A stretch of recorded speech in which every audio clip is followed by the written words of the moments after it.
세상을 살다 보면 참 재미난 일도 많고 또 때로는 황당한 일들도 많이 있습니다. 지난 18일자 동아일보 나온 기사의 제목이 이렇습니다. 화장실 다녀온 아이 미묘하게 달라. 쌍둥이 뷔페 바통 터치. 제목이 이렇습니다. 이야기가 이렇습니다. 한 뷔페 식당에 중학생 아들 한 명과 어머니가 2인 요금을 내고 들어가서 식사를 합니다.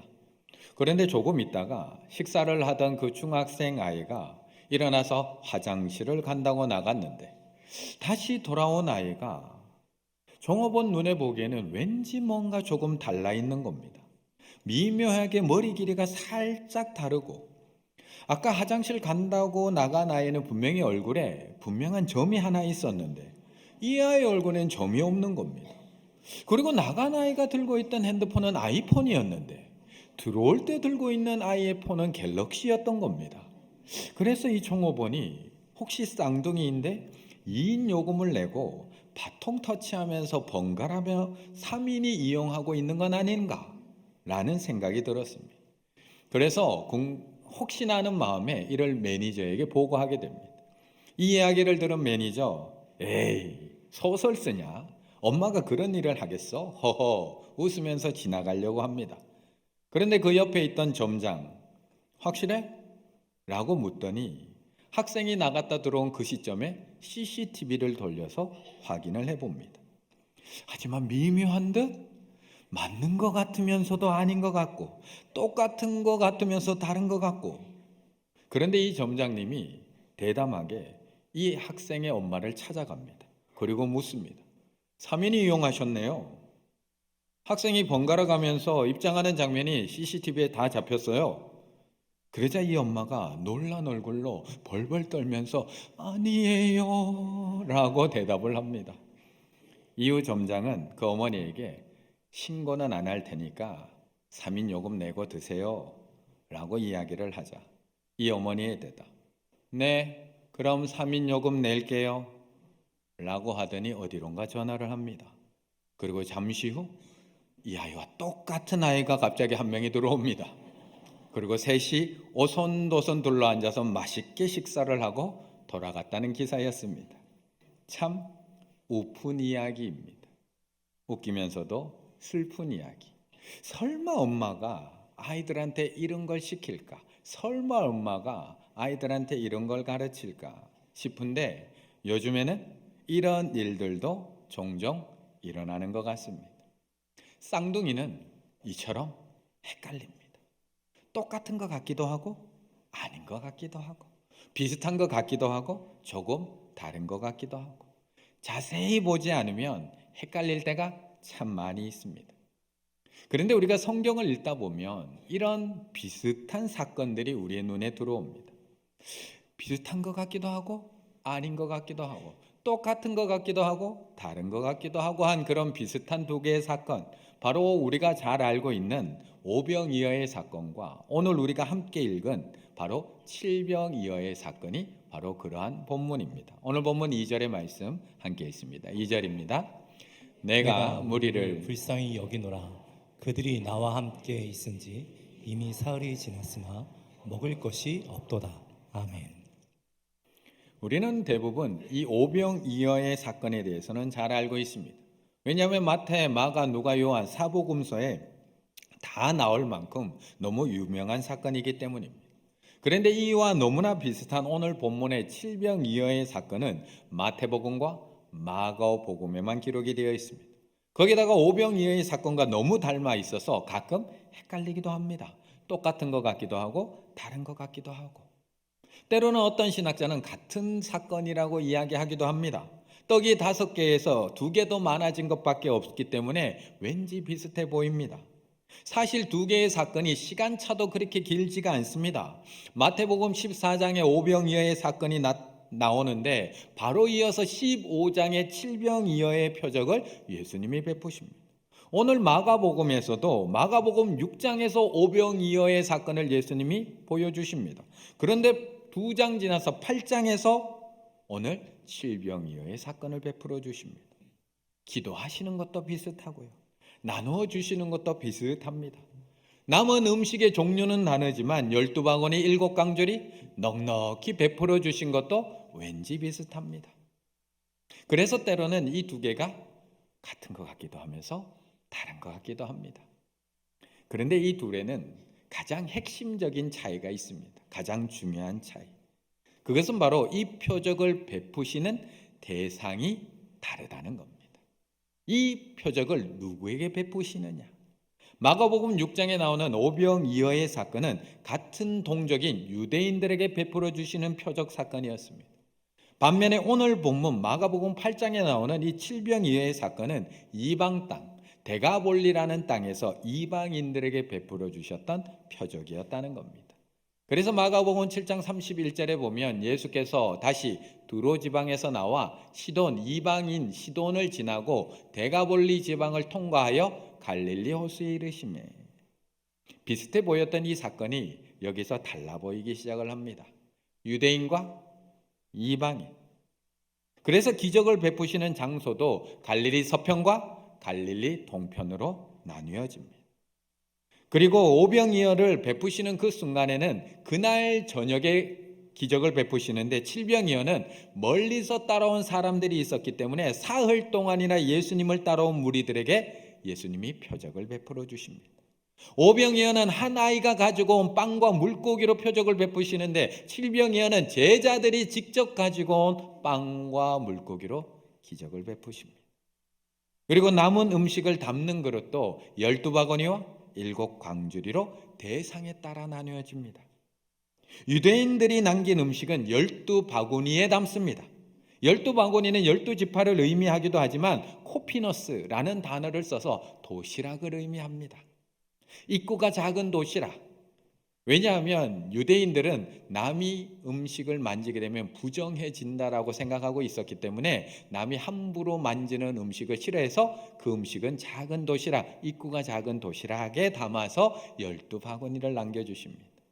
하지만 이방인들은 이런 정결에 대한 의식이 없었기 때문에 스프리스라고 하는 광주리, 조금 넓은 광주리, 누구나 손을 댈 수 있는 광주리에다가 7광주리를 담아주십니다.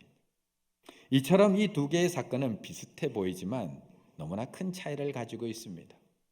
자신을 따라온 유대 동족에게 베푸신 표적이냐, 아니면 자신을 만나기 위해서 그 먼 길을 달려온 이방인들을 위해서 베풀어 주신 표적이냐. 그래서 3절에서 이렇게 말씀합니다. 만일 내가 그들을 굶겨서 집으로 보내면 길에서 기진하리라. 그 중에 멀리서 온 사람들, 이방 멀리서 온 사람들도 있느니라. 이렇게 두 개에는 비슷해 보이지만 많은 차이들이 담겨 있습니다. 그런데 반면에 이 두 사건에 가장 큰 공통점이 하나가 있습니다. 분명히 대상은 이방인과 유대인으로 완전히 다르지만 기적을 베풀어 주신 그 예수님의 마음은 똑같다는 겁니다. 어떻게 똑같으냐? 마가복음 6장 오병이어의 사건, 예수께서 나오사 큰 무리를 보시고 그 목자 없는 양 같음을 인하여 어떻다고요? 불쌍히 여기사 이에 여러 가지로 가르치시더라. 오늘 본문 7병이요, 내가 무리를 이방에서 찾아온 그 무리를 불쌍히 여기노라. 예수님의 사랑은 그 대상이 유대인이냐 이방인이냐에 따라 그 표현의 방식, 눈높이에 따른 표현의 방식은 달라질 수 있지만 그 사랑의 마음은 똑같다는 겁니다. 예수님은 유대인에게나 헬라인에게나 종이냐 자유인이냐 남자냐 여자냐 다 그리스도 예수 안에서 하나이니라고 말씀하신 것처럼 누구냐에 따라 차별이 있는 것이 아니라 차별이 없다는 것입니다. 만약 그렇지 않았다면 우리가 오늘 이 자리에 앉아 있을 수 있을까요? 예수님의 사랑에 차별이 있었다면 외인이여 이방인이었던 우리가 이 놀라운 사랑을 오늘 이렇게 똑같이 누릴 수 있을까요? 먼저 온 분들은 좀 더 많이 누릴 것이고 늦게 온 분들은 조금 적게 누릴 것이고 교회 오래 다닌 분들은 훨씬 많이 누릴 것이고 오늘 새가족 등록한 분은 너무 조금 누릴 것인데 예수님께서 우리를 불쌍히 여겨주시지 않았다면 본질상 진노의 자녀였던 우리가 오늘도 주의 사랑 안에서 이렇게 살아갈 수 있을까? 우리는 뭔가 우리가 특별하게 잘해서 이렇게 사랑해 주는 것이 아니라는 겁니다. 우리가 특별히 교회 생활을 잘하고 우리가 특별히 기도의 생활을 잘해서 우리를 이렇게 사랑해 주시고 은혜를 넉넉히 부어주시는 것이 아니라는 것입니다.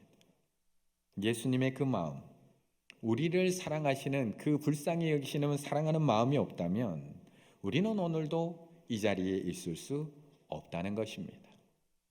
그런데 안타까운 것은 이 예수님의 사랑은 변함이 없고 오늘도 우리에게 한량이 없는데 그 은혜를 받은 우리들, 그 사랑을 받은 우리들은 그 사랑을, 그 은혜를 그리 오래 기억하지는 못한다는 사실입니다. 11절의 말씀 같이 있습니다. 11절입니다. 바리새인들이 나와서 예수를 힐난하며 그들을 시험하여 하늘로부터 오는 표적을 구하거늘. 아멘. 불쌍히 여기시는 마음이 있었던 예수님. 그러다 보니까 가는 곳곳들마다 놀라운 일을 행하실 수밖에 없었던 겁니다. 군대 귀신 들렸던 사람을 만납니다. 그러면 귀신을 떠나가게 하고 그를 집으로 돌려보냅니다. 죽었던 회당장 야이로의 딸 달리다쿰 그를 일으켜 살리십니다. 12의 혈루증 앓았던 여인 예수님의 옷자락에 손을 대었더니 나음을 받습니다. 수로보니게 여인의 딸 귀신이 떠나가고요. 귀먹고 말 더듬던 그 사람 에바다라고 안수하셨더니 귀가 열리고 말문이 분명해집니다. 떡 5개와 물고기 2마리를 가지고 기도하셨더니 남자만 5,000명이나 먹고도 12바구니가 남습니다. 떡 7개와 물고기 2마리로 기도하셨더니 4,000명의 사람들이 먹고도 7강주리가 남습니다. 또 잠시 후에는 베세다에서 맹인의 눈에다가 침을 뱉어 안수하셨더니 모든 것들이 밝히 보이는 그런 놀라운 역사가 나타납니다. 제가 지금 잠깐 정리해드린 이 내용은 마가복음 5장에서 오늘 읽은 8장 사이에 나온 표적들입니다. 제가 그 짧은 석장 사이에 있는 것들을 정리해드린 겁니다. 그런데 우리는 이렇게 수많은 표적을 경험하고도 그 기억이 그리 오래 가지 못한다는 겁니다. 만약 우리가 오병이어의 기적을 베푸신 그 현장의 자리에 있었다면 우리는 얼마나 그것을 오래 기억하며 살아갈까요? 우리가 만약 예수님께서 그 물고기 2마리와 보리떡 5개를 가지고 하나님 앞에 기도해서 그 5,000명, 남자만 5,000명이나 먹이는 그 현장에 있었다면 우리 같았으면 내가 그 현장에 있었잖아. 내가 그때 그거 먹었잖아. 내가 평생 이거 자랑하고 다니지 않을까요? 평생. 그런데 제자들은 그 기억이 얼마나 갔을까? 오늘 칠병이어의 사건에서 4절에 이렇게 얘기합니다. 제자들이 대답하되 이 광야 어디서 떡을 얻어 이 사람들을 배부르게 할 수 있으리까? 오병이어를 경험한 지 얼마 지나지 않았습니다. 오병이어의 그 은혜를 경험한 지 불과 얼마 지나지 않았는데 지금 또 떡 어디서 구하냐고 예수님한테 묻고 있는 겁니다. 바로한 마가복음 6장에서 남자만 5,000명이나 먹이고 12바구니가 남은 그 현장에 있었음에도 불구하고 불과 얼마 지나지도 않아서 제자들은 똑같은 상황 속에서 어디서 떡을 얻어오나요 예수님이라고 또 묻고 있습니다. 똑같은 걱정을 하고 있다는 겁니다. 불과 며칠 전에 하나님의 채우심과 하나님의 먹이심과 하나님의 남기심을 경험했음에도 불구하고 불과 몇 달 전에 2023년 불과 몇 달 전에 하나님의 채우심과 하나님의 먹이심과 하나님의 남기심을 경험했음에도 불구하고 우리는 똑같이 그것 때문에 오늘도 똑같이 걱정을 하고 오늘도 똑같이 예수님 앞에 기도하고 있다는 겁니다. 우리도 그런데 제자들도 그런데 하물며 바리새인들은 어떨까요? 바리새인들 11절 바리새인들이 나와서 예수를 힐난하며 그를 시험하여 하늘로부터 오는 표적을 구하거늘. 이들은 지금 예수님의 능력을 경험하고 싶어서 표적을 보여달라고 이야기하고 있는 게 아닙니다. 이들은 지금 예수님을 정말 믿고 싶은데 저 예수님 믿고 싶어요. 예수님 믿고 싶은데 믿음이 생기지 않아요. 마치 귀신 들린 한 아이의 아버지처럼 주여 믿나이다 나의 믿음 없음을 도와주세요라고 지금 표적을 구하고 있는 게 아니라는 겁니다. 이들이 구하는 표적은 마치 사단이 예수님을 시험해서 넘어뜨리기 위해서 돌을 떡덩이로 한번 만들어봐. 높은 저 성전 위에서 한번 뛰어내려봐. 그러면 천사들이 너 받아줄 거 아니야. 마치 예수님을 시험해서 넘어뜨리기 위한 사단의 시험처럼 오늘 바리새인들도 예수님을 시험하고 힐난하기 위해서 이 요청을 하고 있다는 겁니다. 그럼에도 만약 우리 예수님이 저처럼 마음이 너무 좋으셔서 저처럼 거절을 못하셔서 이들을 불쌍히 여기는 마음으로 표적을 보여주셨다면 이들이 어떻게 되었을까? 이들 앞에서 하늘로부터 오는 그 표적을 딱 눈앞에 보여주셨다면 이들이 정말 과연 믿었을까? 마태복음 12장에 보면 이런 이야기가 있습니다. 바리새인들이 예수님이 귀신 내어 쫓았다는 그 이야기를 듣고 이르되 이가 귀신의 왕 바알세불을 힘입지 않고는 귀신을 쫓아내지 못하느니라 하거늘. 그들은 이래도 비난 저래도 힐난입니다.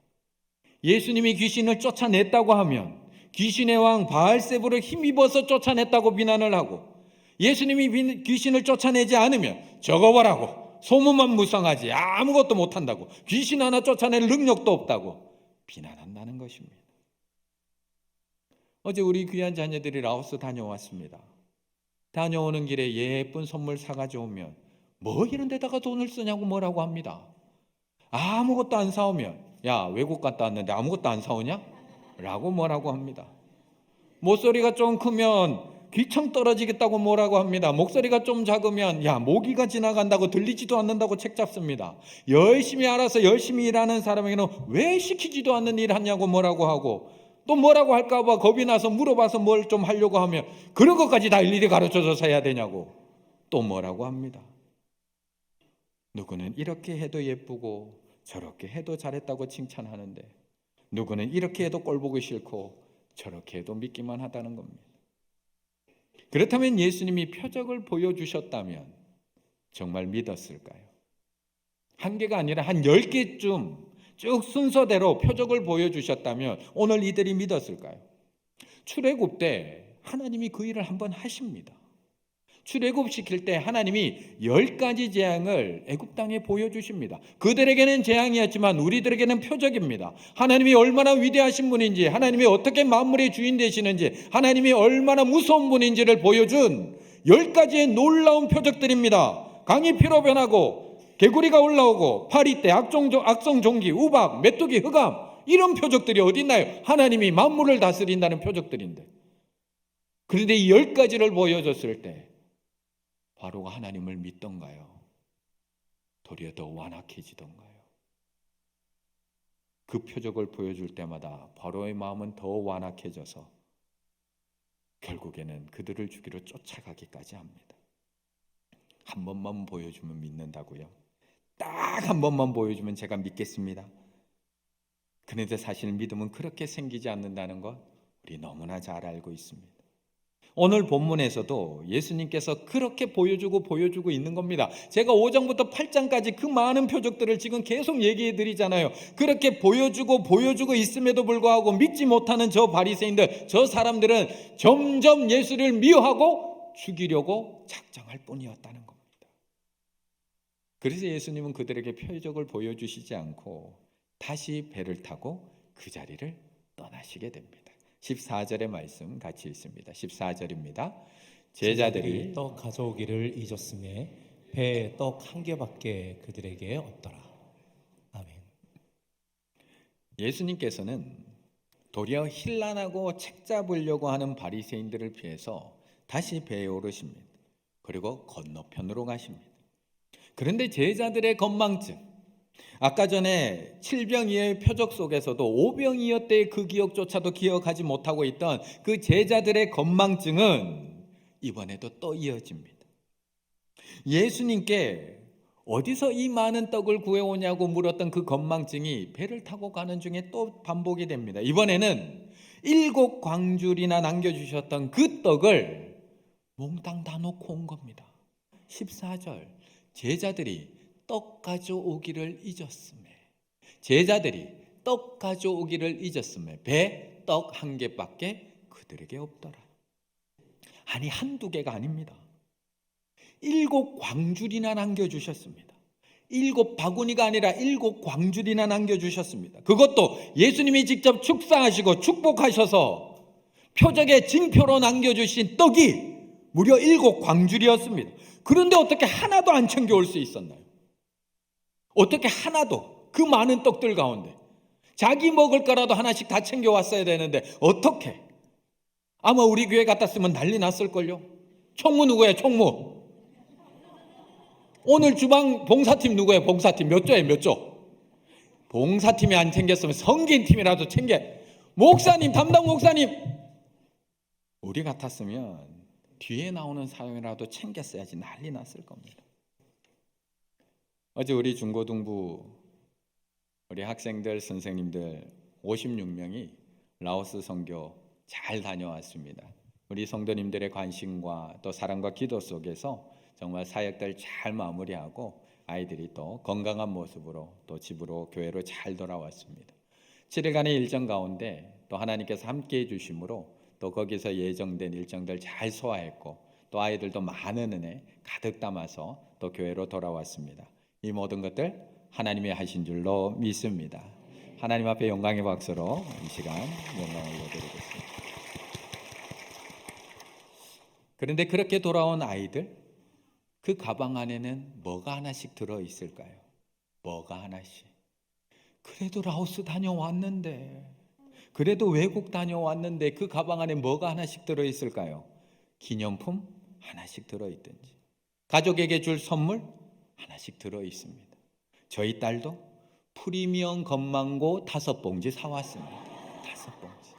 아빠 거 하나, 엄마 거 하나, 오빠 거 하나, 자기 거 하나. 강아지는 먹으려나요? 하여튼 5봉지 딱 챙겨왔습니다. 엄마 주려고 팔찌도 하나 사왔는데 아직까지 찾지는 못하고 있습니다. 이처럼 아이들도 하나씩은 챙겨옵니다.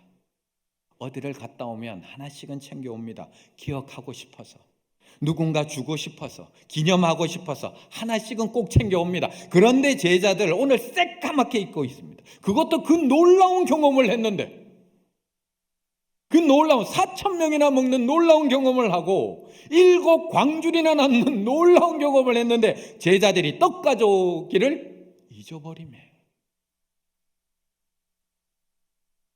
그런데 사실 이 순간 제자들이 정말 기억해야 할 것이 7 광주리의 떡이었을까요? 아니면 떡을 주신 분이었을까요? 오늘 우리가 기억해야 할 것이 5병 이하의 놀라운 표적이고 7병 이하의 놀라운 표적일까요? 아니면 이 놀라운 표적을 행하신 예수님일까요? 우리가 기억하고 챙겨야 할 것이 우리에게 남겨주신 그 7 광주리의 많은 떡일까요? 아니면 이 떡을 남겨주신 분일까요? 그런데 우리는 늘 떡만 기억합니다. 우리는 늘 떡만 생각합니다. 그래서 내 손에 그 남겨주신 떡만 떨어지면 또 걱정입니다. 그 떡을 주신 분이 나와 함께 계심에도 불구하고 내 손에 떡이 없으면 그 떡이 없다고 또 예수님 앞에 하소연하는 것이 우리들의 모습이라는 겁니다. 그래서 우리는 새해가 되었음에도 불구하고 또 똑같은 걱정을 하고 있는 겁니다.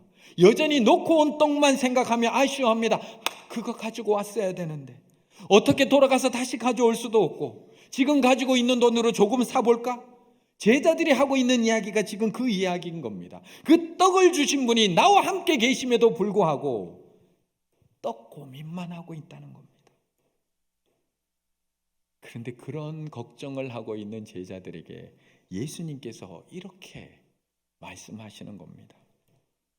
내가 떡 5개를 5,000명에게 떼어줄 때에 조각 몇 바구니를 거두었더냐? 대답하되 12이니이다. 또 7개를 4,000명에게 떼어줄 때 조각 몇 광주를 거두었더냐? 대답하되 7이니이다. 이르시되 아직도 깨닫지 못하느냐? 아직도 깨닫지 못하느냐? 지금 이 이야기가 무슨 이야기인지 아직도 깨닫지 못하느냐? 아직도 깨닫지 못하시겠습니까? 아직도 떡의 문제라고 생각하십니까? 아직도 나에게 떡이 없어서 아직도 나에게 떡이 없어서 이 문제가 있다고 생각하십니까? 아직도 내가 예수님이 챙겨주신 그 떡을 제대로 챙기지 못해서 작년에 그렇게 많은 은혜 부어주셨는데 아직도 내가 그 떡 광주리를 제대로 챙기지 못해서 이렇게 힘들다고 생각하십니까? 오늘과 동일한 본문인 요한복음에서는 이 오병이의 놀라운 사건을 경험한 사람들이 예수님께 다시 나옵니다. 그리고 이렇게 요청을 합니다. 그들이 이르되 주여 이 떡을 항상 우리에게 주소서. 이 떡을 항상 우리에게 주소서. 예수님, 우리가 앞으로 배고프지 않을 수 있도록 항상 이 떡 우리에게 주세요 라고 요청을 합니다. 그러자 여전히 깨닫지 못하는 그들에게 예수님께서 이렇게 대답을 해주시는 겁니다. 예수께서 이르시되 나는 생명의 떡이니, 나는 생명의 떡이라고 대답을 해주시는 겁니다. 그 배에 있던 하나 남아있던 떡이 무슨 떡이냐를 알려주시는 겁니다. 나는 생명의 떡이니 내게 오는 자는 결코 줄이지 아니할 터요 나를 믿는 자는 영원히 목마르지 아니하리라. 떡 갖고 고민하고 있는 그들에게 그 하나의 떡이면 충분하다는 것을 말씀해 주고 있습니다. 유기성 목사님이 쓰신 1시간 기도라는 책에 보면 일본의 전신마비 장애를 가진 기독교 시인인 미즈노 겐조라는 분에 대한 이야기가 실려 있습니다. 이 미즈노 겐조라는 분은 11살에 예기치 않은 뇌성마비를 앓게 되어서 전신마비를 겪게 됩니다. 언어 능력은 완전히 상실했고요. 말을 할 수 없을 뿐만 아니라 전신이 마비되어서 글도 쓸 수 없게 되었습니다. 그러던 어느 날 이 마을에 전도를 하러 오신 미야오 목사님이라는 분을 통해서 이 가정이 복음을 받아들이게 됩니다. 그리고 믿음의 가정이 됩니다. 그런데 이 미즈노 겐조의 어머니는 그 아들에게 날마다 성경을 읽어줍니다. 그런데 성경을 읽어줄 때마다 아들의 그 눈에서 말로는 설명할 수 없는 그런 변화가 일어나고 있다는 것을 느끼게 됩니다. 아들의 눈에는 어떤 변화가 분명히 일어나고 있는데 아들은 이 성경을 읽어줄 때마다 무언가 말하고 싶은데 표현을 못하고 말하지 못하는 아들을 보면서 계속 고민을 합니다. 어떻게 저것을 이야기하게 해줄까? 그래서 그의 어머니는 그 벽에다가 일본어 50음도를 벽에다가 붙입니다. 우리나라로 치면 기역, 니은, 디귿과 아야, 어여표를 벽에다가 딱 붙입니다. 그리고 아들에게 이야기를 할 때마다 그 글자를 하나하나 짚습니다. 그리고 아들이 눈을 깜빡일 때마다 그 글자를 적습니다. 미즈노 겐조가 눈을 깜빡이면 그 글을 모으기 시작합니다. 기역과 아가 모이면 가가 되고 니은과 어가 모이면 너가 되고 그렇게 모인 단어들이 문장이 되고 그렇게 모인 문장이 시가 됩니다. 나중에는 그의 시가 방송에 소개되고 시집이 출판이 되면서 많은 사람들에게 큰 감동을 줍니다. 그리고 하나님이 오늘도 살아계시는구나 라는 것을 사람들에게 알립니다. 전신마비가 되어서 47세에 그의 생을 마감하기까지 그는 무려 40년 동안 6평짜리 좁은 단방감 안에 누워서 오직 눈만 깜빡거리며 시를 씁니다. 그래서 그의 별명은 눈 깜빡이 시인입니다. 그렇게 그가 써내려간 시들 중에 총 4권의 시집을 펴내는데 그 중에 한 시, 그 책에 말씀이라는 시가 실려 있습니다. 말씀. 하나님, 오늘도 말씀해 주세요. 단 한마디뿐이어도 좋습니다. 단 한마디뿐이어도 좋습니다. 내 마음이 너무 작아서 많이 주셔도 넘쳐버려서 아까우니까 단 한마디뿐이어도 좋습니다. 그는 어떻게 그 긴 시간을 이겨왔을까요? 그는 어떻게 40년이 넘는 시간을 6평 좁은 단칸방에 누워서 그의 마지막 4권째 시집의 제목은 감사는 밥이라는 시집입니다. 어떻게 그런 제목의 시집을 펴낼 수 있었을까? 많은 떡이 필요했을까요? 많은 말씀이 필요했을까요? 하나님이 주신 말씀이라면 하루 한 말씀이면 충분하지 않을까요? 진정으로 주님께서 나에게 주신 말씀이라면 하루 단 한마디 말씀뿐이라도 우리는 그 말씀을 붙들고 일어나게 될 줄로 믿습니다. 우리에겐 새해에도 분명히 떡이 필요합니다. 먹어야만 살아갈 수밖에 없는 육체를 갖고 있기 때문에 우리에게 새해에도 떡이 떨어지지 않도록 우리는 기도할 수밖에 없습니다. 하지만 우리는 꼭 기억을 해야 됩니다. 이미 우리에게는 생명의 떡이 있습니다. 우리에게는 이미 하나님께서 생명의 떡을 주셨습니다. 우리는 이 생명의 떡으로 믿음을 얻게 되었고 이 생명의 떡으로 생명의 길을 걸어가고 있으며 이 생명의 떡으로 우리는 넘어진 자리에서 오늘도 일어날 수 있고 이 생명의 떡으로 오늘도 유혹과 시험을 이겨낼 수 있다는 것입니다. 하나님께서 오늘은 나에게 어떤 한 말씀을 주셨나요? 오늘 이 예배 시간에 주신 이 한 말씀으로 이번 한 주간 살아가실 계획이신가요? 정말 이 말씀 하나면 충분하신가요? 큐티는 나에게 주시는 그 생명의 말씀을 매일매일 먹는 시간입니다. 육의 떡만 가지고 걱정하고 그 떡만 찾아 헤매던 내가 생명의 떡을 내가 먹음으로 말미암아 그 생명의 떡 대신 예수 그리스도가 내 안에 계시고 나와 함께 동행하고 계신다는 것을 매일매일 느끼며 살아가는 시간, 그게 큐티라는 것입니다. 다음 주에 우리 교회가 큐티 페스티벌을 가지게 됩니다. 작년에는 정교인 큐티 세미나였습니다. 우리 교회는 매년 연초에 이렇게 큐티 세미나, 큐티 페스티벌을 가집니다. 그리고 말씀 한 가족이 되기 위해서 모두가 다 큐티에 함께 동참하기를 이렇게 강조하고 함께 동참하고 있습니다.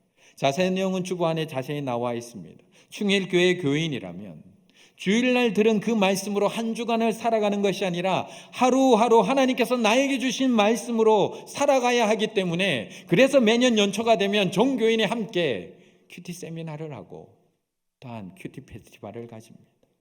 다음 주에는 종교인이 다 함께 저를 통해 이론을 배울 것이고 또 연령별로 나누어져서 짧은 시간이지만 실습도 가지게 될 것입니다. 이것을 단순히 어떤 하나의 양육의 과정으로 생각하지 마시고 이 생명의 말씀 안에 정말 생명이 있고 이 말씀 안에 평안이 있고 이 말씀이 안에 능력이 있다는 것을 믿으신다면 매일매일 미즈노 겐조가 하나님 앞에 고백했던 것처럼 하나님 오늘도 말씀해 주세요. 단 한 말씀뿐이어도 좋습니다.